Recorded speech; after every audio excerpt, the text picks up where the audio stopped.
look, we got a great show. I just want to say to everybody, I'm Dr. Pat. I'm the host of the Dr. Pat Show. Also here with my friend and colleague, Mark Anthony. We have a special edition. Both of us know what it's like to be in the middle of what we call war. Both of us have stood up. We know what we stand for. We don't quite understand the silence. We don't quite understand the rhetoric. And we are deciding to take action. Mark, you've done something incredible. We have a great show. You've an honored guest, and this is real in real time. Because to be honest with you, enough is enough, right, Mark? Absolutely. And we have, like Dr. Pat said, an extraordinary guest today. In fact, to call this gentleman extraordinary is an understatement. Politician, statesman, film producer, intellectual, and patriot. Sviatoslav Yurash, at 26, is the youngest member of the Ukrainian Parliament. He studied international relations at the University of Warsaw in Poland and in India at the University of Calcutta. He's the founder of Euromaiden Press, and he's worked as a producer for BBC and Fox News, where he was like James Bond, because he went undercover as a Polish producer in the Donbass region in eastern Ukraine so that the Russians wouldn't target him as Ukrainian usurper. And so he was able to document and film crimes actually committed by Russian mercenaries and separatists in eastern Ukraine. So, and we have the same haircut. I don't know. And you guys got the same haircut.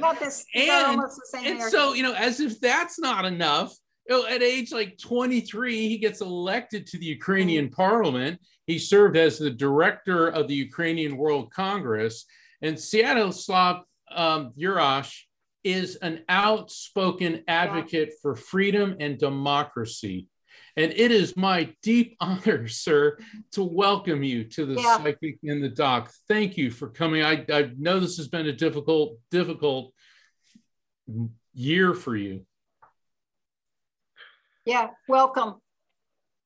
Thank you very much. Thank you very much. This is always a pleasure to speak with people that care about the drama that is rupturing around the world right now, and that story which the world tries to explain. You have been way too kind introducing me, and the reality is I'm just not the Ukrainian who tries to make his way in the world and tell the world about our country and its aspirations, its ideas about the world. And believe me, there are many more who achieved great things in this country and will go on to achieve many other great things. So the point is, I am but one of millions of others who wait for a chance to impress you all with their achievements, their dreams, and their work every single day.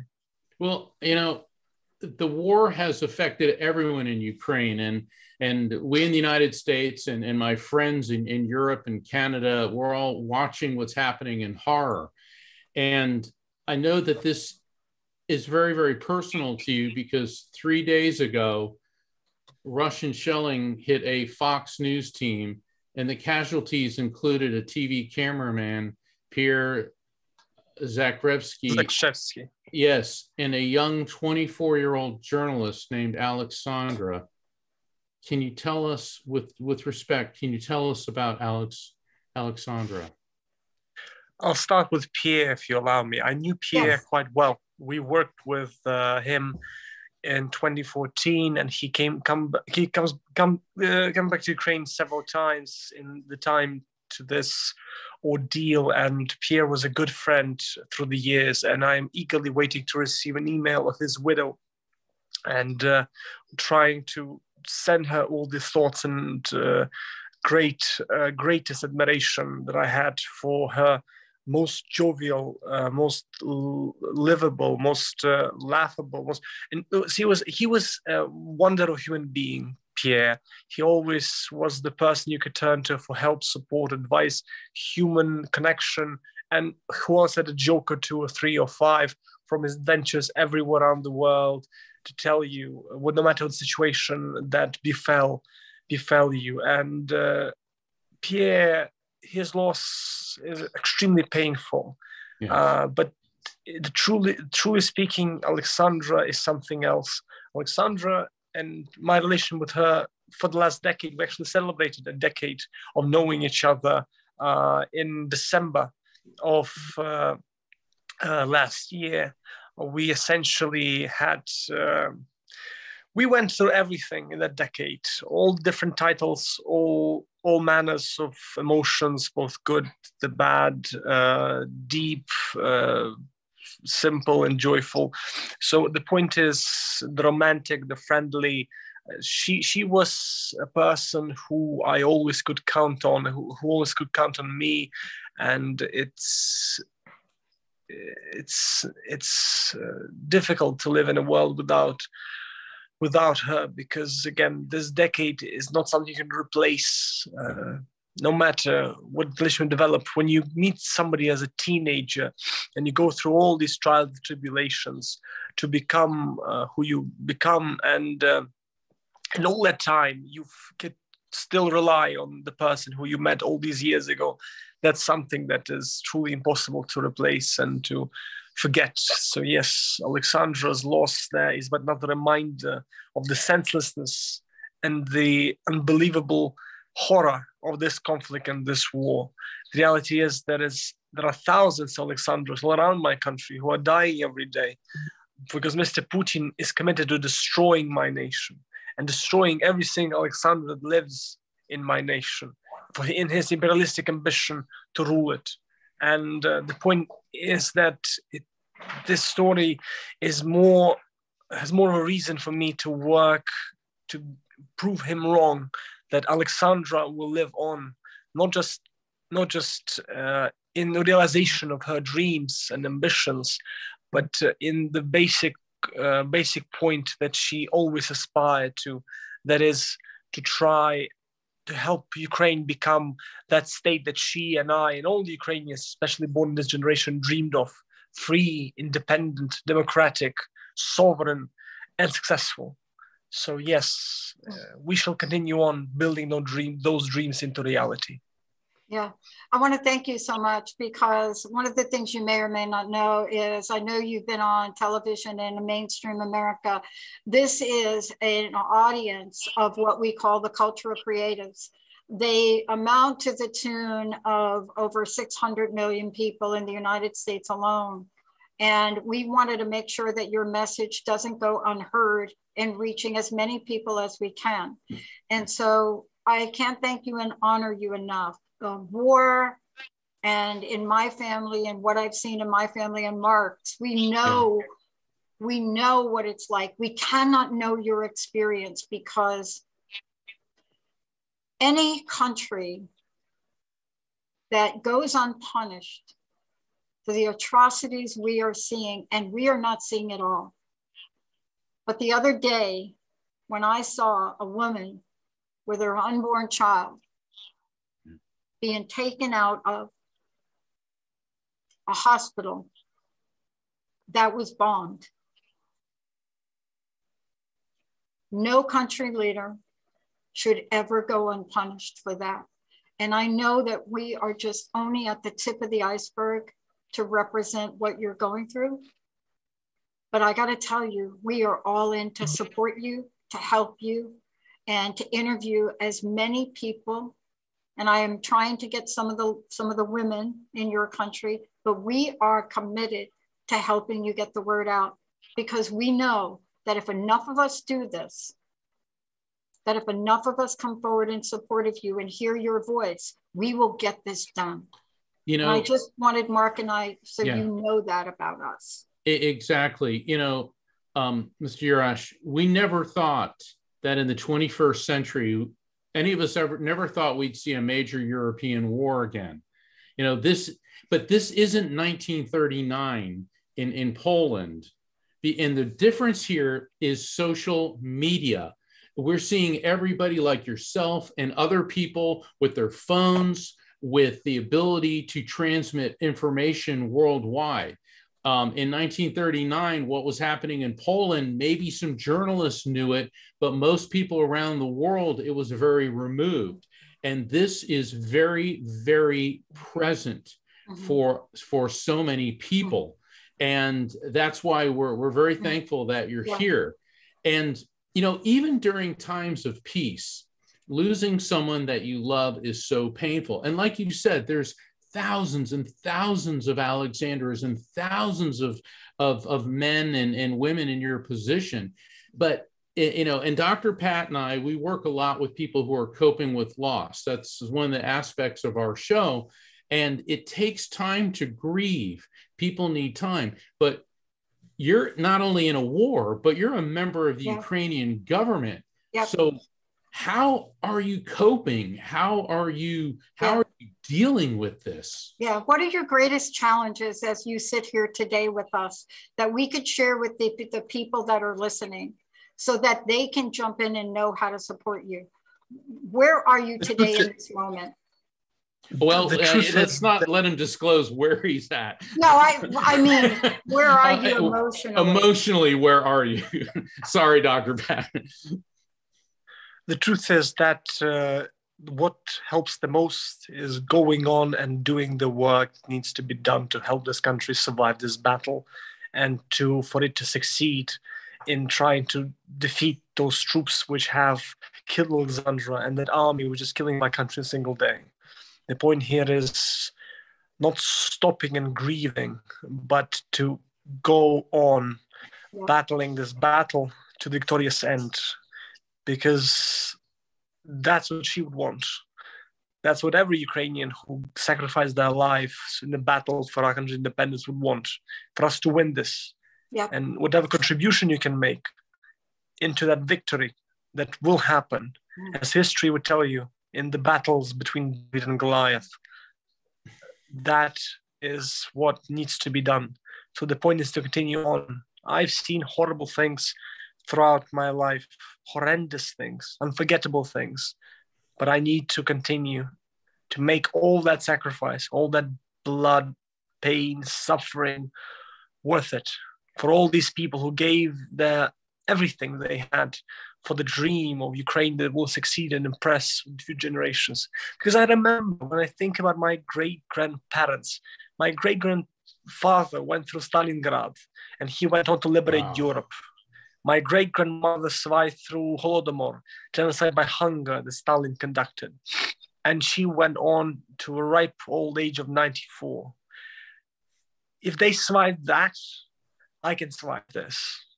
If they gifted us with independent Ukraine, after all the trials and tribulation of the horrible 20th century for Ukraine, because we survived ordeals unimaginable in that century, the First World War, the Second World War, Holocaust, the Holodomor, the collectivization by Stalin, the Russian Civil War, the unimaginable reality of the Soviet repressive state that forbade you from thinking what you were thinking and saying what you were saying and doing what you were doing. Then private property, for God's sakes. The reality is, if they survived that and we got independent state from all those trials and tribulations, then we can survive this. I think one of the things that all of us are looking at is getting to know you all and getting to know the strength that you are showing and demonstrating, the courage you have, the perseverance you have that represents your culture, that represents your journey. And that's really for people that are here that are unaware or not familiar. This is really for many of us to really help you in a way that will really help you, because you're right about this. You know, my grandfather lost everything to Mussolini. And I remember seeing a picture of him and my uncles standing on a tower in Vaglia Soto. It was like top of this tower with about 5 guns and taking a stand for freedom. How important is it for all of you to take that stand for freedom today? The thing about myself, I chose this path way back in 2013 when I left Calcutta, where I was, to come back to my country and partake in the battle of the revolution of 2013-14. So this path for me is understandable and something I was always on. But the point is, all these people around me who never were a part of the struggle, but with Ukraine being invaded on all the sides by the second biggest army in the world, everybody in Ukraine feels that they need to be a part of this. Everybody is waking up to the battle for freedom and for the future. And the point is that that is something that Mr. Putin never counted on. The fact that Ukrainians are, in fact, freedom-loving people that will commit everything to that cause. So the point for us is very simple. Everybody who never felt the need to think about all these matters and wanted to push this all away, finally had a reason to see the light of the meaning in their life that comes from struggle for that basic reality that so many take for granted, but we have to die and fight for every day. You know, you brought up a very interesting, many interesting and very valid points. David and Goliath. History is filled with accounts of smaller countries defeating larger aggressors. I mean, you know, the Jewish ceremony of Hanukkah is where 3,000 Israelites defeated an army of 60,000 Syrian Greeks. You get, and what's interesting about the Ukrainian people are some of the nicest, most generous and caring people, but they're also some of the toughest people on the planet. And, you know, Mr. Putin needs to read his history. Isn't Poltava in Ukraine? Poltava is in the center of Ukraine. Is in the center of Ukraine. As Ukraine as it comes. Absolutely. Charles the 12th of Sweden invaded, and he had every intention of destroying the Ukraine and actually capturing Russia, and his army was annihilated in Poltava. And, you know, Mr. Putin needs to realize that when you tick off the Ukrainians, you got to fight that you can't even begin to imagine.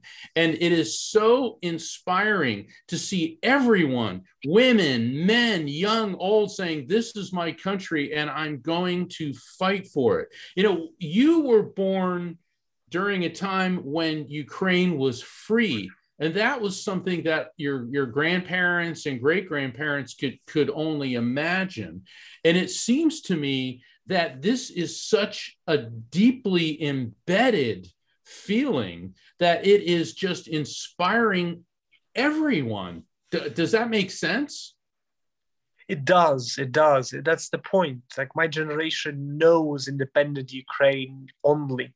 And despite all the problems that we have, despite all the trials of democracy, trials of the democratic process and economic transformation, we enjoy the fact that it is in our hands to take this freedom to build our country's path and realize that is something that we value most dearly. And it is put to a test now. And what choice do we have but to fight for that liberty, to build that liberty as our opportunity to build the next generation and that future that we crave so badly. And again, it is something that Mr. Putin never expected, but he made the basic mistake of all the despots. He believes on propaganda. He believed that he'll just roll in and everybody's going to welcome him with open arms and hail him as liberator. But instead of that, he saw the Ukrainian people rise to the occasion. And even when you, with all the footage you see, even when they didn't have any weapons, people went out on the streets and they demanded for Ukraine to stay, for Ukraine to win, for Ukraine to be there for them as the state they are in and want to be in. And when you see the images of people with bare arms, bare hands, going on the streets of their village to push out a tank, that's something that teaches you about the will of Ukrainian people. Absolutely. I want to make sure everybody knows we are going to share some of the comments that are coming in based on this conversation today. But for those of you out there, we know that you love to call in. Please call in, give many your questions. What are the questions you have? Because what we know about being independent in the media is we don't silence anyone. and we make sure that we bring conversations to the table. And this is for freedom, 1-800-930-2819. Just a couple of things you should hear from people that are watching. Jana sends my heart, such an amazing interview. We love you. We love your incredible country. Yeah. You know, another comment that just came through is, I pray with all my heart and soul that Putin stops or is stopped, and that you and your country continue your lives with total freedom. And then these keep going on. Billy, thank you for sending the positive energy. Jolita, thank you for sending prayers to Ukraine. See, this is an amazing audience that has been 20 years in the making. And when their hearts show up, we want to share that with you. We want you to take that with you. You know, I learned the definition of freedom in Russia. And when I was a college student, it was the waning days of the Soviet Union. And I was in this class, and our teacher was this young Russian guy. He was probably about your age. And but we used to call him the product of the state, because he was like Communist Party line right down. And he was lecturing about the difference between Russian or Soviet Constitution and American Constitution. And he kept going on and on about the freedoms. And, you know, and I was a law student, and I was a little bit sarcastic. And I said, well, wait a second. Didn't you say that, he said that the highest form of philosophical thought was the teachings of Karl Marx? And I said, really? So what you're telling us is economic theory, boring economic theory, is the highest form of philosophical thought? And he goes, it is not wise to criticize Soviet Union. I said, yeah, but didn't you say that the Soviet Constitution has the same freedoms as the United States Constitution?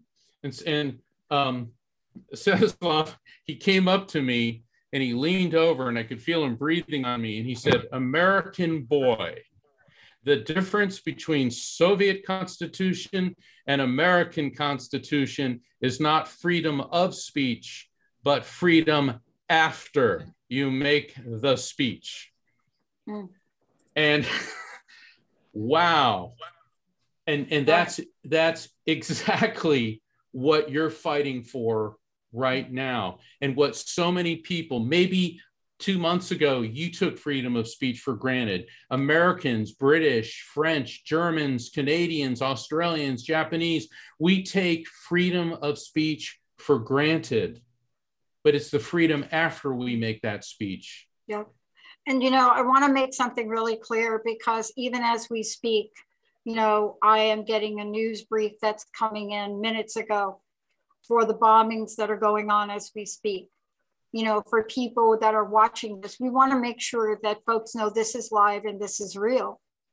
And yet here you all are, you know, you're steadfast in your conviction to fight for this. And it is a pure sign of leadership. You know, I don't think we're used to seeing uncensored leadership like you're demonstrating here today, like your president has demonstrated, like so many people have demonstrated by doing these interviews and coming on. And it's created, I think, a level of awareness and support. But as you're doing it, I can't help but think about what's going on in your country. And I want to ask you, what are you most hopeful about? Because I know we're doing this great interview. I know we're having a great conversation. And I know at the same time in the back of your mind is, I've got to get back out there. We've got to do something to win this. What I'm hopeful for is the unity that has been shown by all sides of political debate, of political convictions, and basically the matter of the fact that our country has been brought together by this trial, as nothing else could have brought it together. I mean, I met one of my political enemies yesterday, just randomly in the street, and he started to attack me on something that I said or done, and we basically end up, the conversation is with his promise to beat me up after the war is done with. And that's the reality of the fact that basically in this conflict, truly all sides come together, truly that understanding that whatever else we disagreed on and were fighting about just yesterday is irrelevant. We need to win this. And for this, everybody is necessary. And let's push all that aside and let's come together to try and have that victory that our nation deserves. Yeah, there's nothing quite like having something like this awaken a sleeping giant. And, you know, that is what, you know, we're watching. That's what we're looking at, you know, and there's a lesson for all of us to learn from this. But I love what you just shared, because the power of coming together despite our disagreements, right? Despite whatever we've talked about a week ago, a year ago, it creates such a bond that it's almost like you can't go back to the way it was, right? That you have now this new level of unity that is even stronger than before, right? You see what I'm saying? Exactly, and that's something that when you ask about what do I want to carry on into the future, is that spirit.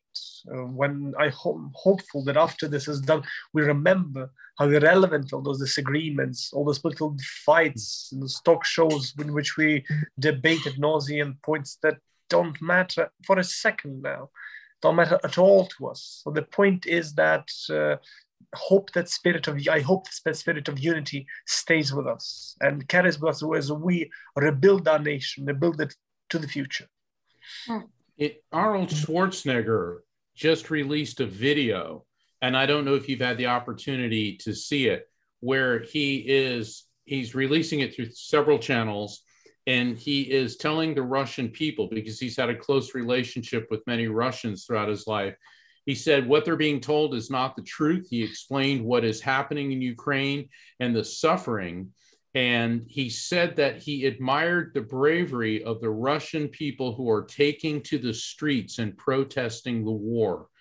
What do you have to say to the Russians who are taking to the street and protesting this terrible invasion of Ukraine?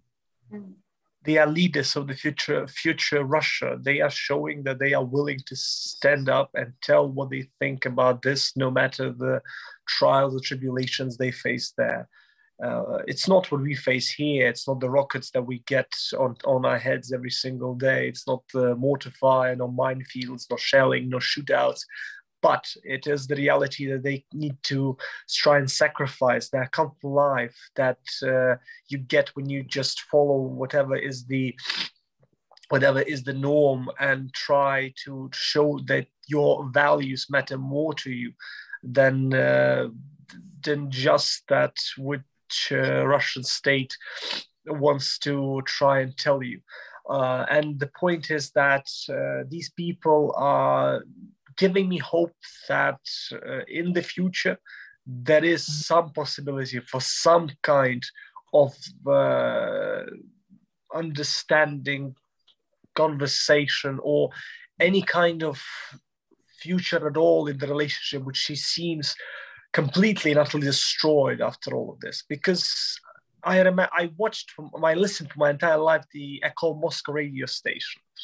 And they were the only truly independent spirit in Russian media. They were giving it different parts of the Russian discussion a chance to voice their opinions. And these were extremely Putinist people and extreme opponents of him as well. So they were giving different sides a chance to have their voice heard.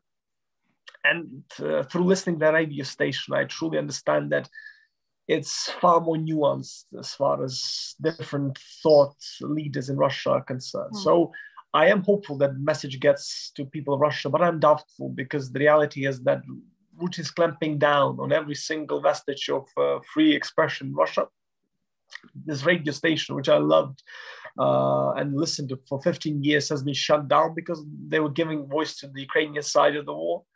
And Russia shutting down Instagram, Facebook, Twitter. They're just shutting every single instrument of free expression and free and open organization. So the point is that that future, that free future that Russians can try and wrestle from Mr. Putin doesn't seem on horizon, because they have been instruments that they could use to try and get that future have been completely utterly destroyed. But again, it's also important to understand how painful it is for us to read Russian polls and to see how many Russians support the war in Ukraine. Yep. It is something that makes it, when you speak with the old generation in Poland, for example, old generation in Eastern Europe in general, and you ask about the Germans and what they think about the Germans, you understand that those scars don't fade away easily. No. Same thing will be with our country. No matter how much I try and in spite of losing politically incredibly, speak with those Russians who oppose the war and to say that there are these Russians. This is a scar that will not heal easily. Yeah. You know, I'm really struck by this because, you know, we think that everybody is like us. You know, we think everybody wants peace. And there are always sides to it. And, you know, having relatives that came from Russia, well, the one thing I got really clear from them was it was whatever you hear me say, know that that's not the truth, because the level of fear, when you're operating in such a fear base, it's hard. I have to tell you, one of the things that I so admire about all of you, and, you know, certainly from a leadership perspective, it has been a surprise for us. And I don't know that you know this. You can teach leadership courses. You can talk about leaders of country, but to watch you all, people of your parliament, your president, to watch you bring a message out in the middle of battle, there aren't actually even words in the English language to talk with you about how many lives, how many children that are not in your country, that are watching, that have now learned a new level of leadership knowledge and integrity. And I'm not sure you're aware of the impact that you and all of the other people of parliament and lawmakers that have come on and done interviews on shows like this. You know, their words are being heard by future generations that are saying, I want to be like him. I want to be like her. I had no idea. It'll take some time for many of us to keep talking about this. We know you're going to win this because we're getting to know you. We're getting to know your courage, all of you, your perseverance. We're getting to know you're not going to quit. And that is making us stronger. And I don't know if you know that. It's made Mark and I stronger in what we're doing.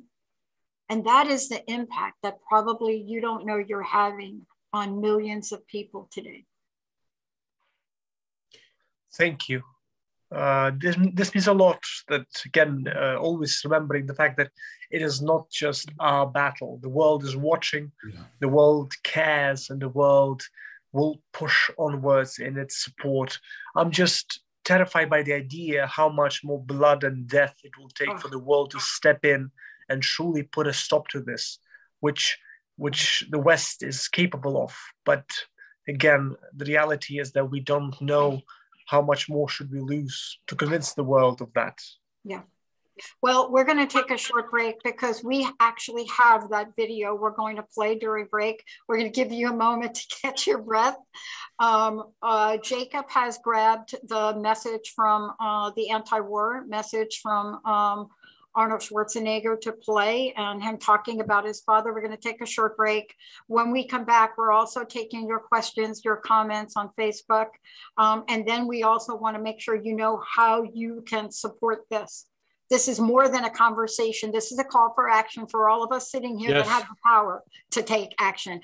Jacob, Benny, let's take a short break. We'll be right back.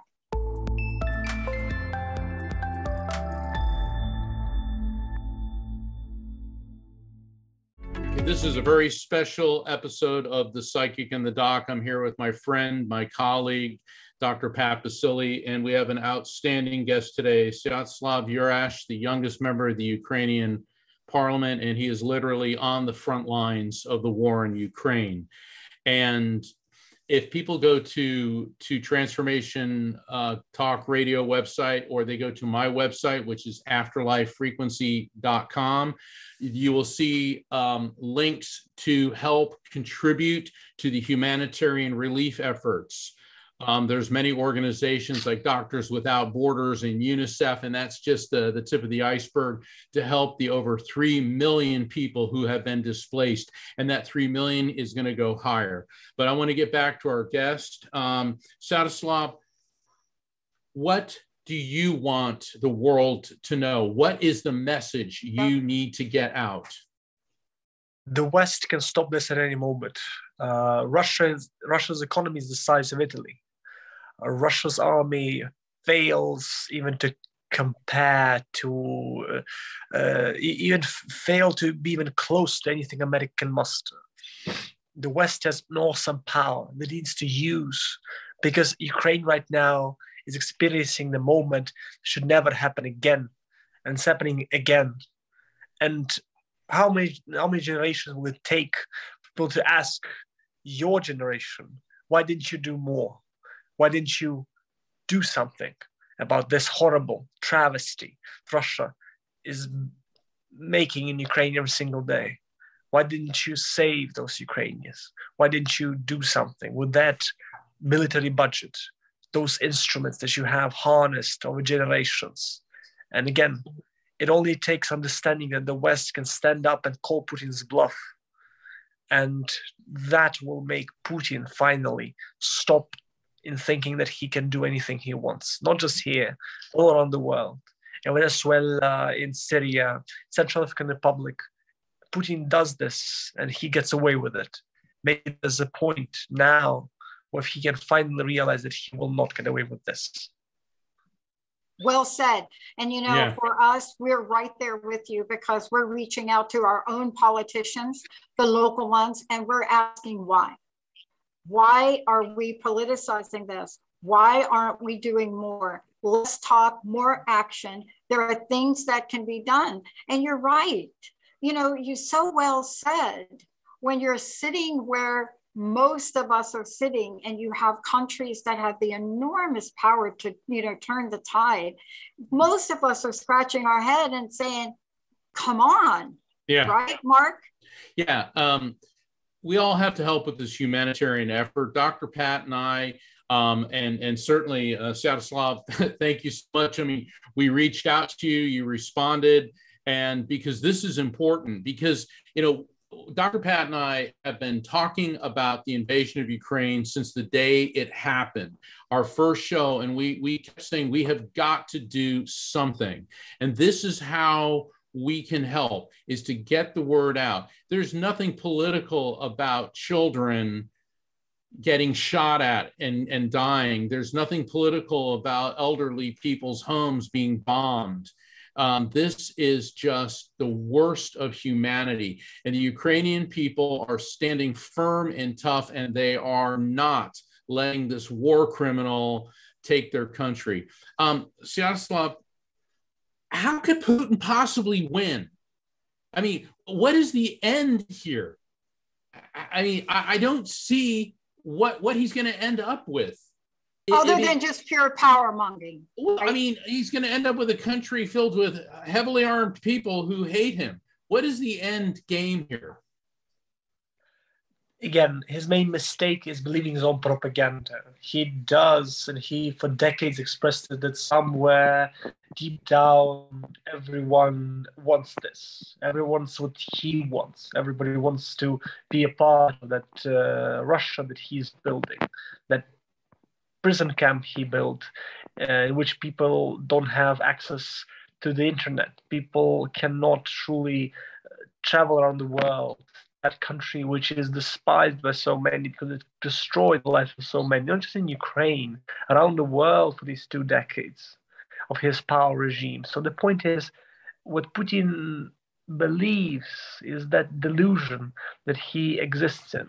And that's a sad story of a man who basically has unlimited power to make his delusions a reality, but not just for himself, but for all these people to suffer, all these people to die, and we are going to wake him up in that delusion, no matter what he thinks he can do here. It's an example of ego. In English, ego, ego, and I refer to it as edging God out. And when you look at yourself as center of the universe, and I've observed Russianologists and military analysts, and it's fascinating the way you've said how he believes his own propaganda. There's a belief in military and political communities that he views himself as Vladimir the Great, like some type of Peter the Great, Stalinistic figure who's going to build this empire. And it's all, the only thing he's building is his own ego and believing his own delusional propaganda. And that's what the entire world needs to understand, that vesting that much power in one person, this is what it leads to. You know, this month in the United States, and Mark and I did this the other day, and this is, again, following up with what Mark just said, this is really catching everybody by surprise. We did a show the other day because in the United States and then in the world, they pick one day where they have International Women's Day. And what dawned on Mark and I the other day was we couldn't recall another country in our lifetime, except those countries in Africa where genocide was happening, right? Right. We couldn't remember another country that had both powerful men and powerful women. And we're seeing this from you all. Yes. You know, you're coming on the media.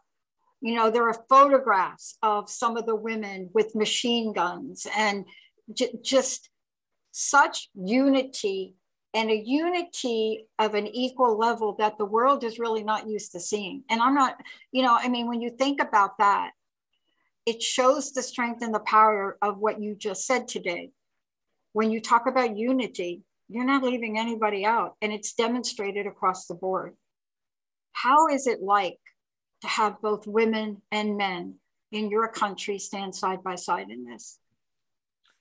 It hasn't started now. The reality is when the war began 8 years ago in the east of Ukraine, that's when everyone was needed to try and fill the gap that was in the place of Ukraine's defenses, because we were hoping and relying on these national guarantees we got from the United States, from the United Kingdom, from Russia, of our territorial independence and integrity, for giving up the world's third biggest nuclear arsenal. And we did not build the Ukrainian army. And when the need for the army was clear in 2014 onwards, we had to bring everybody who wanted to be a part of this into the fight. So that's when it began, with all the women, all the men who wanted to give everything to defend their country, coming together as never before and showing that to win, you need to bring everyone into the battle.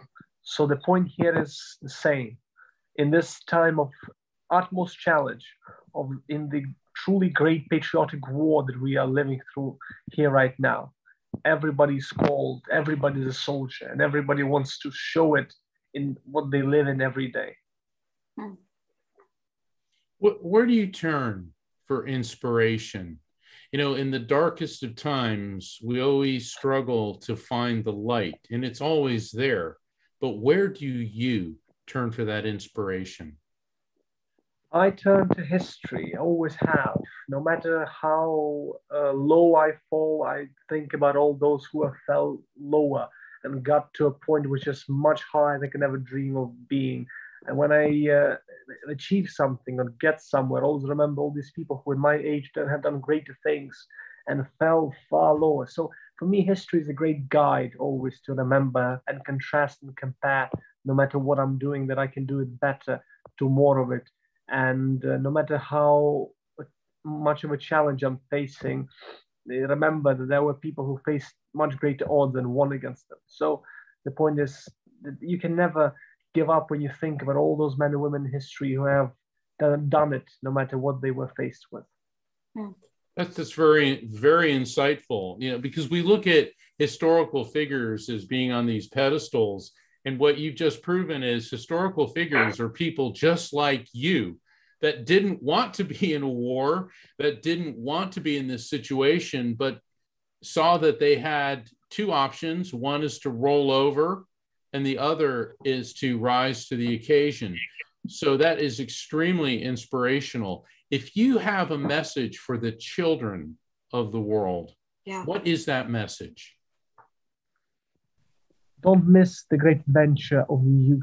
That great adventure comes when you least expect it, but you can become a part of it. And no matter whether it's in your country or somewhere around the world, don't miss that chance to seize upon the opportunities that life gives to you. And in this day and age, you can always find the opportunity just by reading, just by finding and seeing all around the world from your computer. Don't miss that chance. Don't waste those years on banalities where you can try and become something great, something that shall not be forgotten.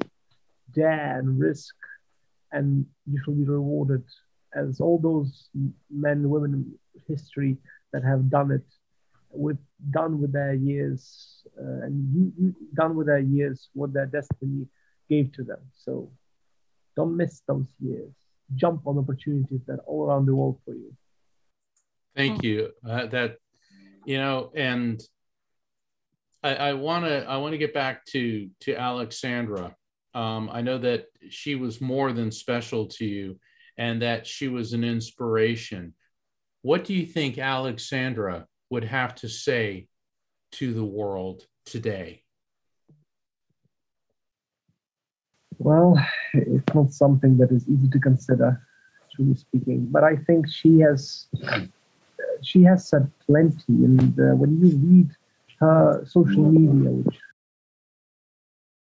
indicative of what she desired, she writes that she is a voice of an independent Ukraine. That's the reality.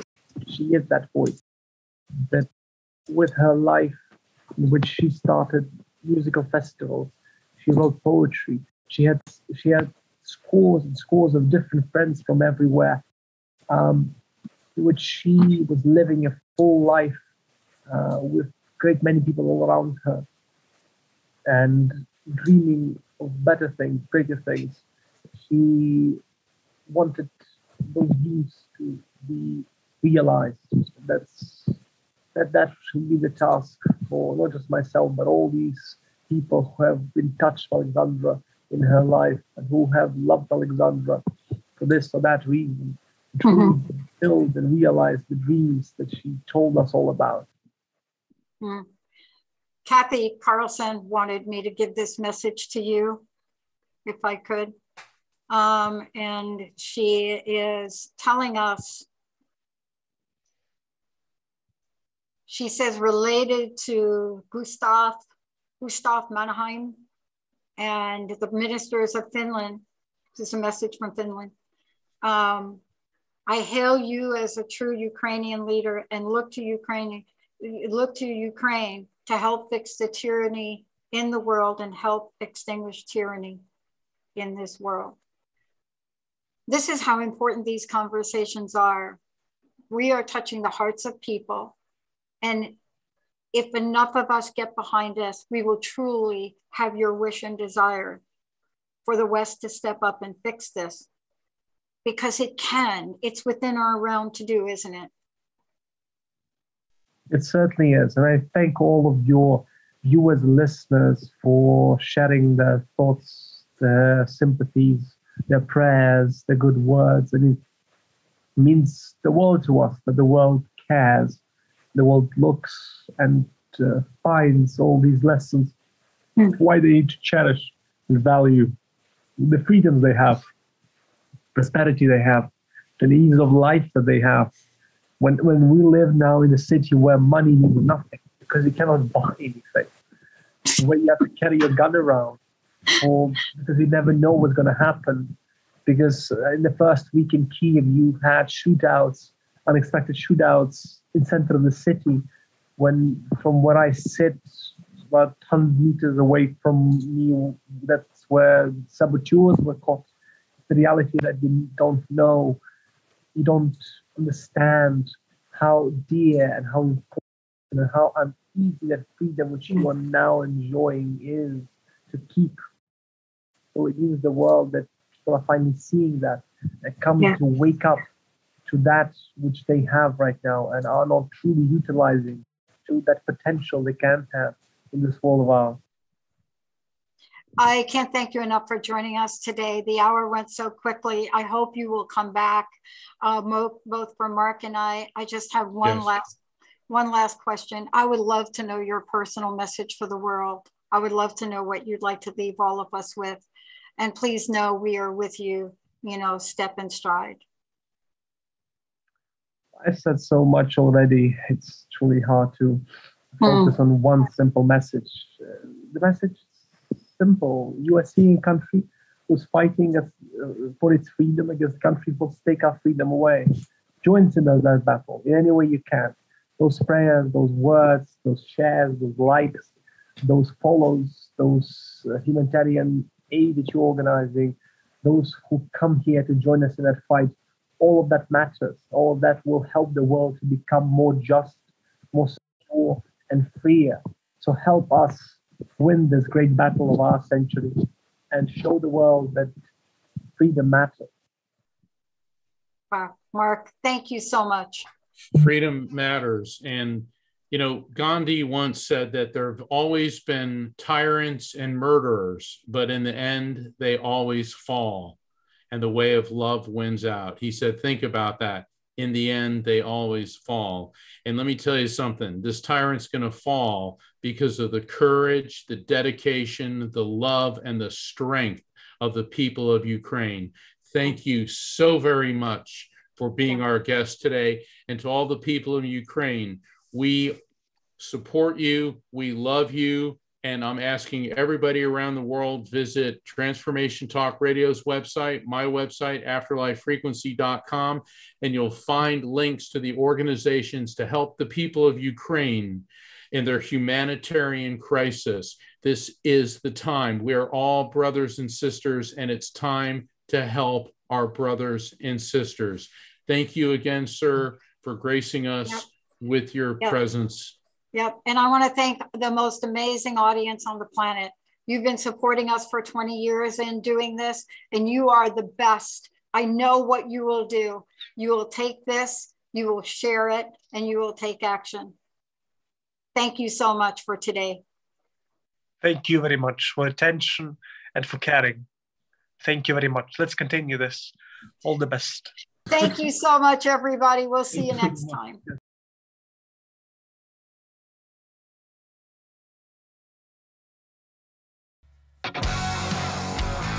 Hey, everybody. Thank you for tuning into The Psychic and the Doc with Mark Anthony and me, Dr. Pat Basile, right here on TransformationTalkRadio.com. Hey, look, come back next week so we can explore with you more of life's many challenges and learn from fascinating guests. And you know what? Even Mark and me. We'll connect you and discover insights from people in this life and from the afterlife. Extraordinary problems? Yeah, they do. They require extraordinary solutions. But step into the world of possibilities with us on The Psychic and the Doc. That's every Thursday, 4 p.m. Pacific time, 7 p.m. Eastern time, right here on Transformation Talk.